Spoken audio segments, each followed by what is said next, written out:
Bienvenidos todos. Vamos a dar continuidad al tema de los valores democráticos. Ya vimos el de libertad y hoy veremos igualdad, legalidad y, si nos da tiempo, tolerancia y pluralismo. Bueno, comenzamos con el de igualdad.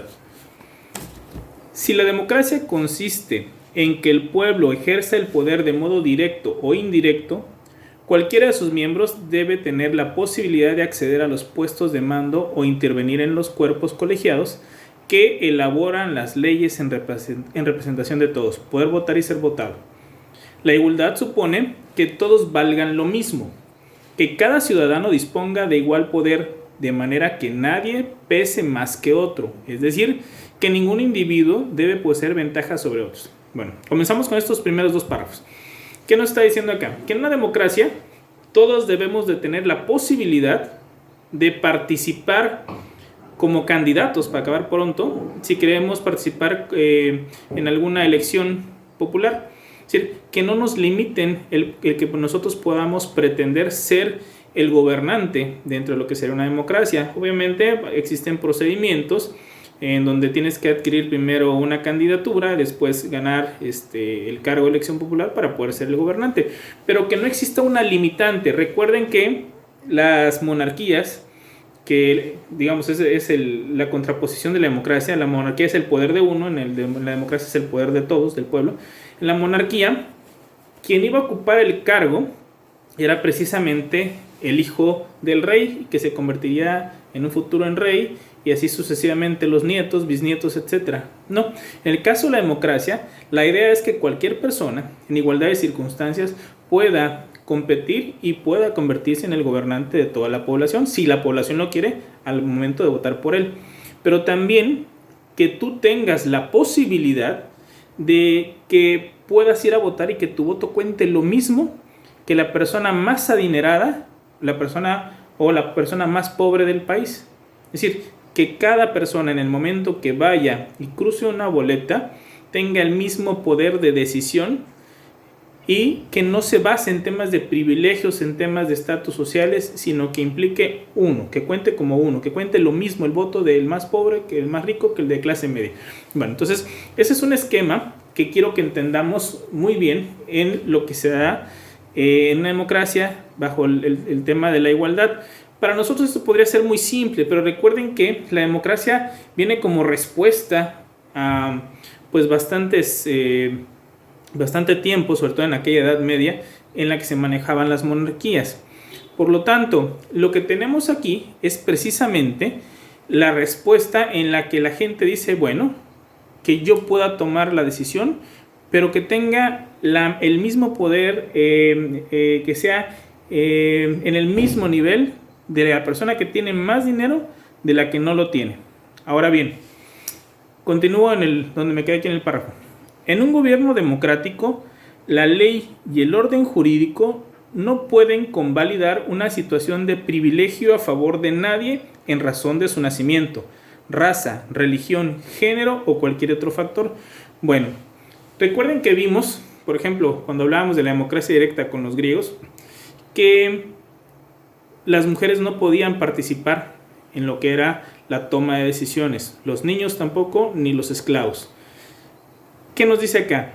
En un sistema democrático, verdaderamente democrático, no se van a hacer distinciones para que la gente pueda participar en esta toma de decisiones de nacimiento. Es decir, si tú naciste en Chiapas, si tú naciste en Nuevo León, si tú naciste en Baja California o en la Ciudad de México, no hay distinción. Eres mexicano y tú vas a participar en la toma de decisiones, no importa que tu estado o el estado donde naciste tiene mayores ingresos que otro, como podría ser un comparativo entre lo que sería Nuevo León y Chiapas, por ejemplo. No, aquí somos iguales los mexicanos, todos tenemos ese mismo peso, obviamente basado en la Constitución.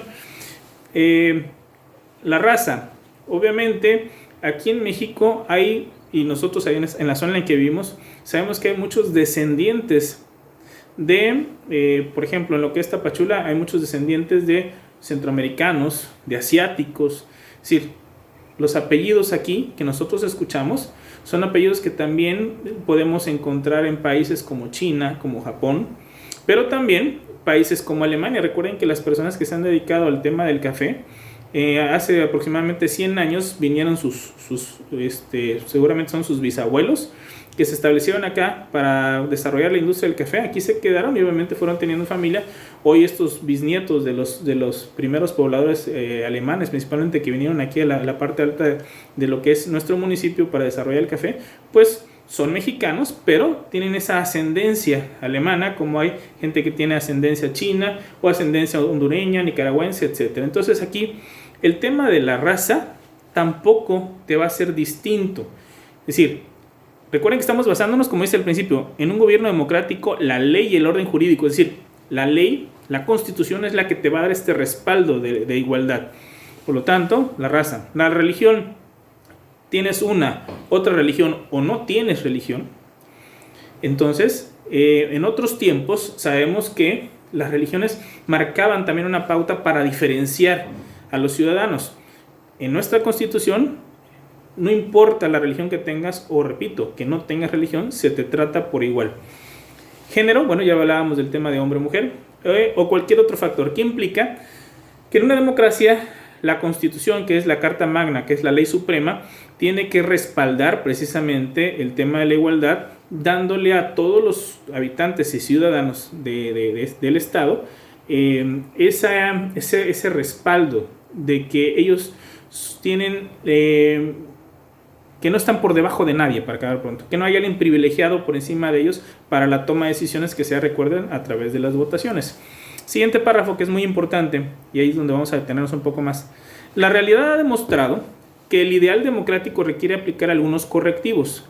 Es así como la igualdad ha derivado en una noción de equidad, consistente en tratar igualmente a los iguales y desigualmente a los desiguales, procurando que la ley cree condiciones para colocar en igual circunstancia a quienes son fácticamente desiguales. ¿Cómo entender esto? Y por eso está en letras negritas la palabra equidad. La palabra igualdad o el valor de la igualdad ha ido desarrollándose, llevándonos al esquema de la equidad. Les voy a comentar bueno, es una imagen que estuvo dando muchas vueltas en redes sociales, en donde había un partido de fútbol. Repito, es una imagen, es un dibujo, mejor dicho. Hay un partido de fútbol, hay una barda en donde hay 3 personas. Podríamos pensar que es el papá y 2 de sus hijos. El papá tiene la barda frente a él y la barda le queda a la altura de lo que es el pecho. Entonces él coloca sus brazos sobre la barda y está viendo el partido de fútbol tranquilamente.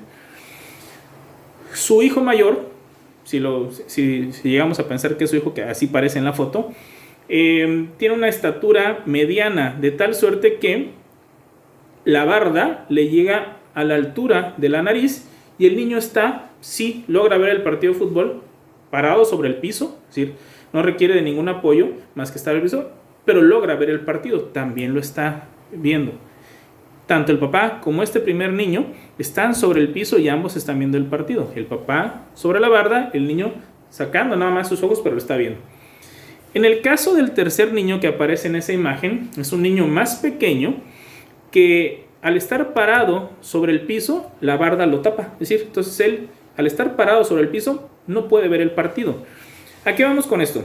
Ellos están en igualdad de circunstancias. ¿Cuál? Los 3 están parados sobre el piso.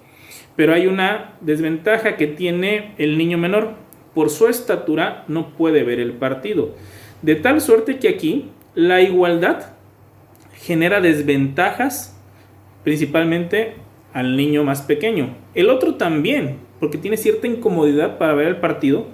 Mientras el papá está cómodo, hasta recargado, el segundo niño apenas si logra ver, pero el tercero definitivamente no ve nada. Entonces, aquí es cuando viene una segunda imagen y te colocan al papá en la misma posición, al primer niño igual sacando su nariz, sacando sus ojos por encima de la bardita, que apenas se logra ver la nariz y los ojos, y el tercer niño ya se ve que le ponen un banquito, es decir, una especie de escaloncito que se ve que es como un banquito de madera, donde él coloca sus pies y al pararse sobre este banquito, entonces ya puede sacar también su cara y logra ver el partido de fútbol con la ayuda de ese banquito. Entonces, aquí no están en igualdad de circunstancias. Hay ayuda para el más pequeño, que no tiene ni el papá ni el primer hijo, solo el hijo más pequeño. ¿Por qué se le da la ayuda? Porque la necesita para poder ver el partido de fútbol. Entonces podemos darnos cuenta aquí que para que los tres pudieran ver el partido, se tuvo que tratar de forma desigual a uno de ellos. ¿Por qué? Porque no eran iguales, no tenían la misma estatura. ¿A qué voy con esto? Aquí nos dice que en la equidad se debe tratar igualmente a los iguales. Es decir, si el papá fuera con sus compañeros del trabajo, nadie necesitaría de un banquito, entonces pues todos de manera sobre el piso y se acabó. Pero como aquí hay desiguales por el tamaño de la estatura, entonces uno requiere que se le trate distinto colocándole un banquito. ¿A qué voy con esto? En las constituciones democráticas de todo el mundo, lo que se busca es llevar el esquema de la igualdad a lo que conocemos como equidad, que es darle a cada uno lo que le corresponde y lo que necesita para que estemos en un equilibrio de circunstancias con todos los habitantes. Por lo tanto, la frase que viene acá, tratar igualmente a los iguales y desigualmente a los desiguales. Y lo llevo ya al terreno de lo que sería el esquema político de nuestro país y lo voy a vincular al tema de salud. Hay personas que tienen muchísimo dinero y que si tienen un accidente automovilístico y tienen que ser internados y derivado del problema de salud tienen que estar internados, no sé, 3 meses y requieren de operaciones costosas. Estas personas, piensen en los dueños de los medios de comunicación, dueños de cadenas hoteleras, pues podrán decir, yo tengo dinero para pagarlo. Si lo que se requiriera, vamos a pensar, si lo que se requiere después del accidente es un total de 5 millones de pesos para poder sacar adelante la salud de esa persona, él podrá decir, bueno, soy dueño de hoteles internacionales, soy dueño de cadenas de televisión, soy dueño de empresas de ferretería, que es una cadena a nivel nacional, pues sí, tengo los 5 millones de pesos y pago lo que se requiere con médicos, hospitalización, las operaciones, las medicinas y saldrá adelante la salud de esta persona.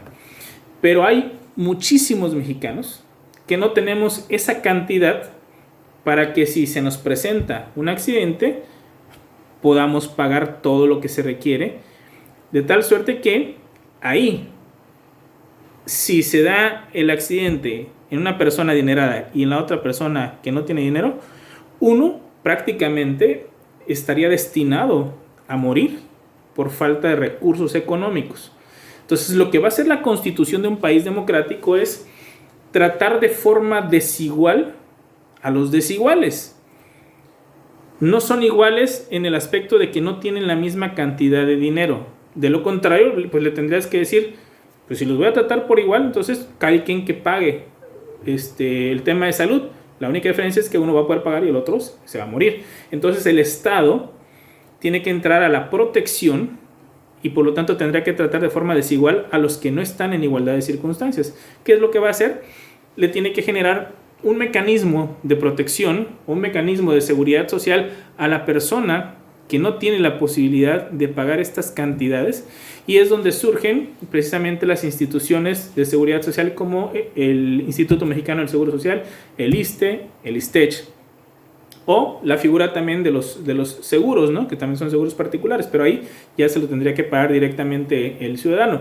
Pero los otros son esquemas que maneja el Estado, en donde te dice, bueno, eres trabajador, perfecto. Como trabajador, tienes derecho a que si tú te enfermas o te accidentas ahora sí que el accidente es tan grande como lo que hemos planteado, existe el Instituto Mexicano del Seguro Social para ti como trabajador, que te va a dar la hospitalización, que te va a dar los médicos y que te va a dar las medicinas el tiempo que requieras para que salgas adelante en el tema de salud. ¿Va a ser gratis?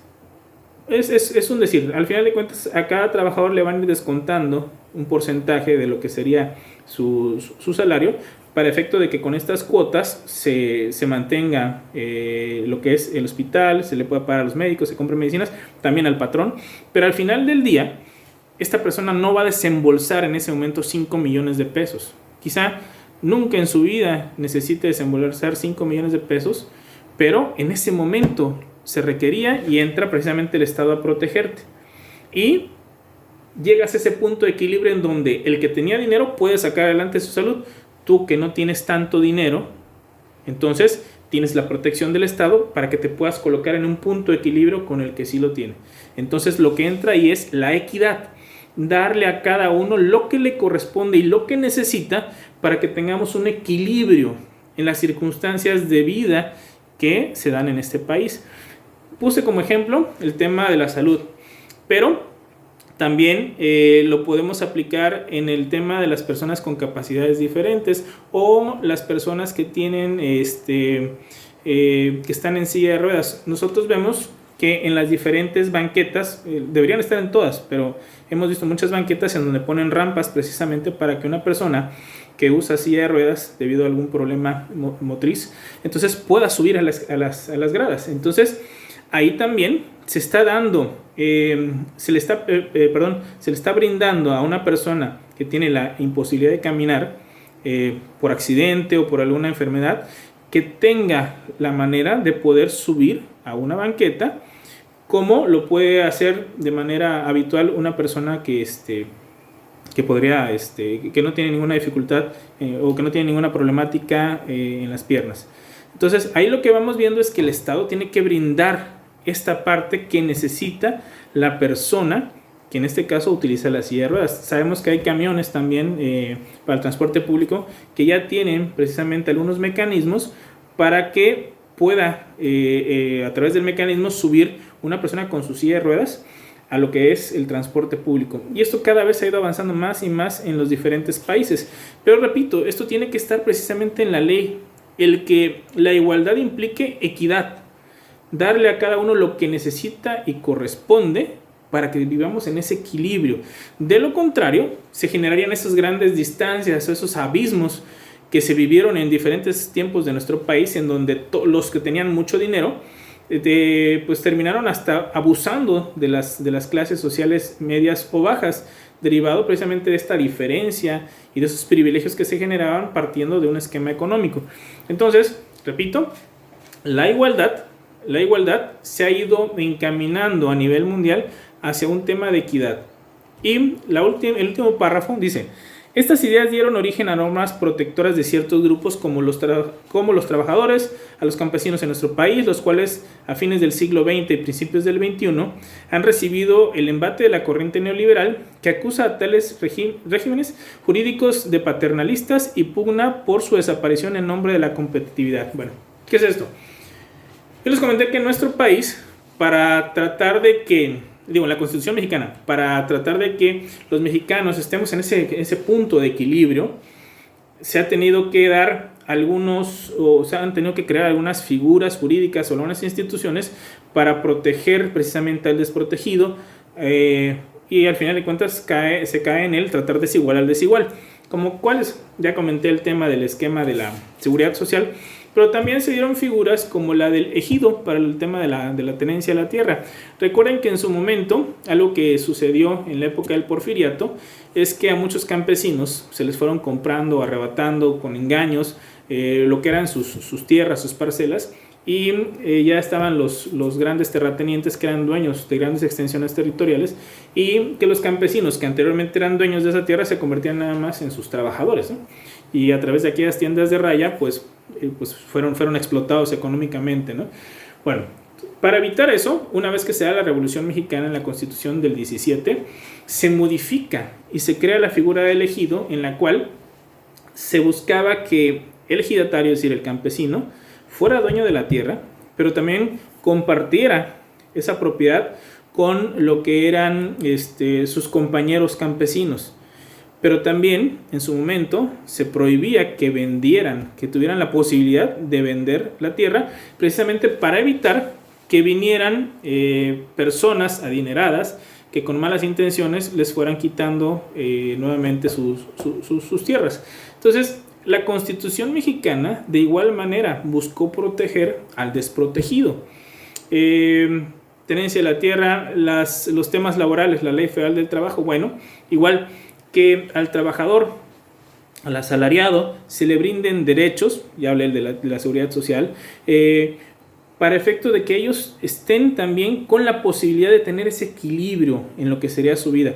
Cuando ustedes estén en sexto cuatrimestre van a ver el derecho laboral y se darán cuenta de todos los derechos que tiene el trabajador, precisamente para que no quede de forma indefensa ante lo que sería un patrón.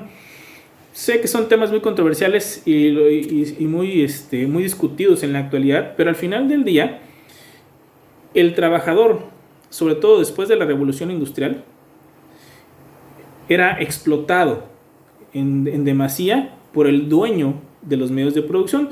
Derivado de eso, la Constitución del 17 dice, bueno, tenemos que buscar ese equilibrio y por lo tanto tenemos que tratar desigual a los desiguales, porque no es lo mismo el patrón que el trabajador. Uno tiene, pues obviamente, mayores prerrogativas y privilegios y el otro no. Sin embargo, se necesitan mutuamente, entonces hay que buscar el punto de equilibrio y se establece precisamente en la Ley Federal del Trabajo. Bueno, entonces vemos que el tema de la igualdad, y a eso quiero que lleguemos como conclusión de lo que es este valor, que es bastante extenso, va encaminado a la equidad. Que nosotros, dentro de un esquema democrático, dentro de un estado democrático, tengamos el respaldo a través de derechos de nuestro estado, de nuestro país, para que podamos estar en un punto de equilibrio todos los ciudadanos y que cuando existan ciertas desigualdades, entonces se le apueste a la equidad, colocando a una persona que está en un aspecto desigual, dándole ciertos derechos, ciertas facultades, para que entonces pueda nivelar ese estatus, esa forma de vivir, con quien afortunadamente para él pues vive mejor, o que tal vez no necesite de algunas situaciones, ¿no? Por eso ya les puse algunos ejemplos acá. Seguramente les voy a pedir en algún trabajo que ustedes me hablen o me citen ejemplos donde se tengan que utilizar o se tengan que tratar de forma desigual a los desiguales en aras de la equidad y por supuesto de la igualdad que hemos platicado. Ahora, el siguiente valor, la legalidad. La democracia, para ser tal, debe regularse jurídicamente. La voluntad de la mayoría no puede ser arbitraria y caprichosa, sino sujeta a normas que obligan por igual a gobernantes y gobernados. El orden jurídico es consustancial a la democracia. La manifestación de tal orden es una constitución. Bueno, ¿cómo vamos a entender esto? La legalidad. Ustedes son estudiantes de derecho, conocen, han definido lo que es la ley. Aquí lo importante es que debemos entender, seguramente han escuchado muchas veces en los medios de comunicación de sus maestros que hablan de que debemos vivir en un estado de derecho. Y vivir en un estado de derecho es un país, es un estado en donde todo lo que pasa debe estar regulado por leyes que fueron elaborados por la misma ciudadanía a través de sus representantes, que obviamente previamente hay que elegirlos.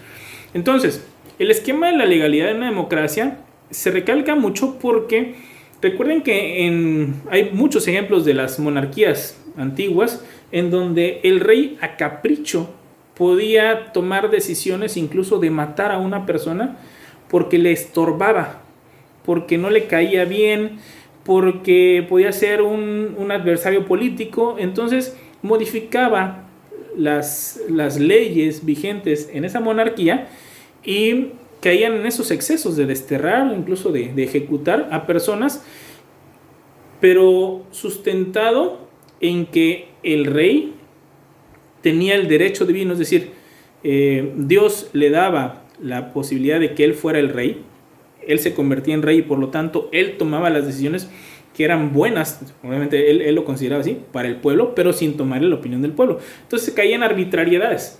Por supuesto se cometieron a lo largo de la historia muchísimas de estas arbitrariedades, de tal suerte que cuando surge ya esta democracia como la conocemos, se buscaba que uno de los valores principales de la democracia es que los gobernantes ejecuten las leyes que estaban hechas desde antes por legisladores que fueron nombrados por el pueblo, y así evitabas los caprichos y, repito, las arbitrariedades de los gobernantes. En este caso ya no iban a ser reyes, pero que fueran los gobernantes los que tomaran una decisión pero en base a lo que ya estaba legislado y no a una ocurrencia de ese día que podían mover a capricho o antojo de cómo habían amanecido, ¿no? Del estado de ánimo que tenían.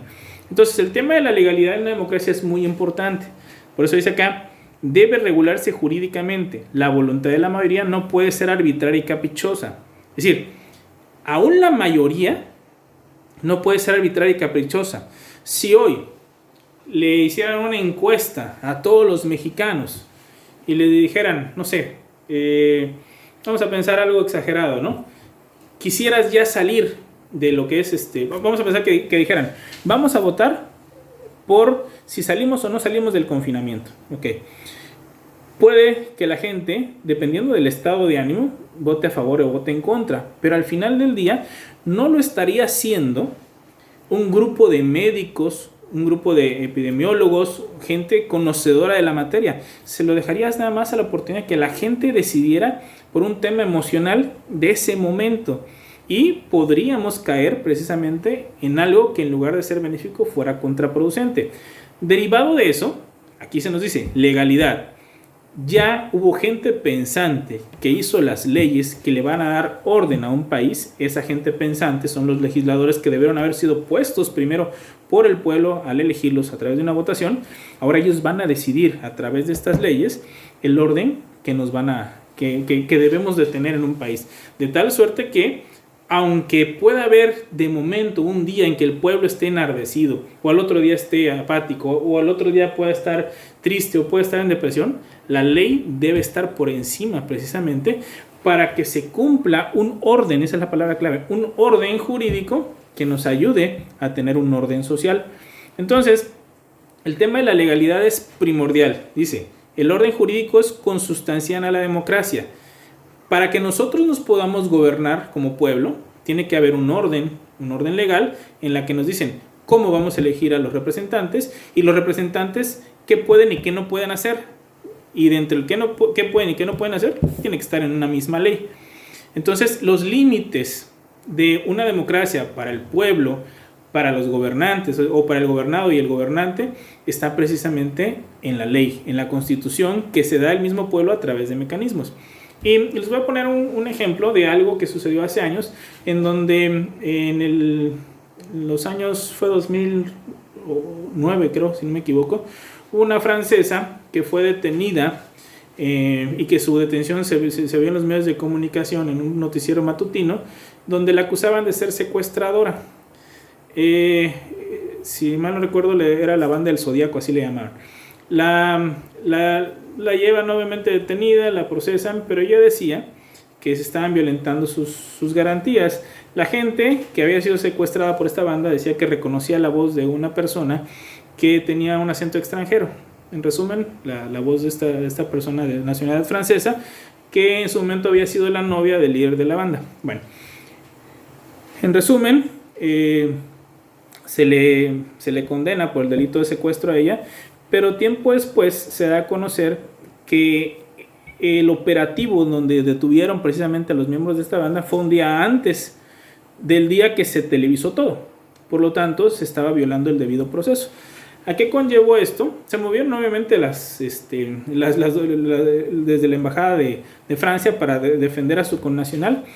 En pocas palabras, como se violentó el debido proceso, a través de amparos, por supuesto, terminó saliendo esta mujer, porque por un esquema, desafortunadamente, publicitario para mostrar cómo trabajaba en ese entonces la Secretaría de Seguridad Pública de nuestro país, pues se violentaron los derechos de esta persona, porque recuerden que en México existe la presunción de inocencia.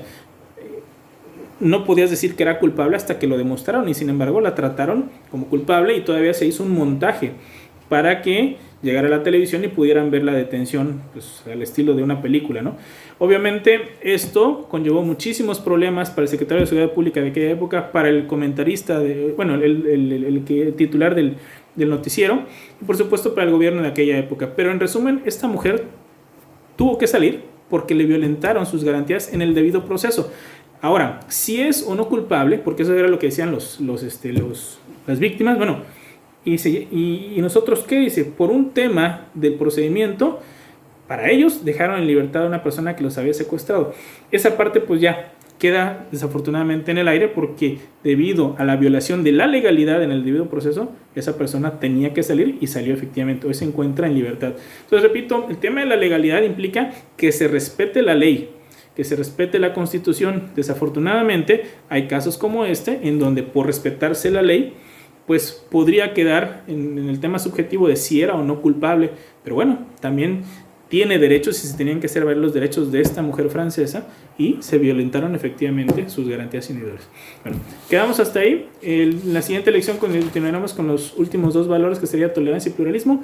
Cualquier duda, estoy para servirles en el chat. He estado contestando alguna de las dudas que tienen, y pues nos vemos en la siguiente lección. Que pasen muy buen día.